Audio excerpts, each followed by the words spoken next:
Yourself. I work for an organization called Just Foreign Policy. It's a nonprofit advocacy organization working to reform U.S. foreign policy so that it reflects the values and interests of the majority of Americans rather than the narrow interests that have dominated U.S. policy since World War II, and push the U.S. away from the use of force and the threat of the use of force and towards diplomacy, peace, respect for international law.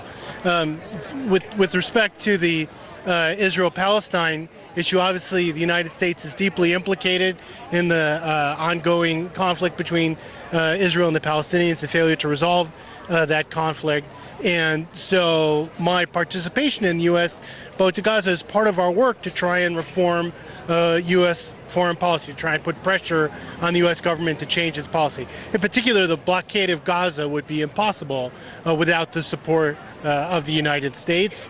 And if you go back a year ago, June 2010, President Obama, after the first flotilla, criticized the blockade and said Israeli policy should be narrowly focused on weapons.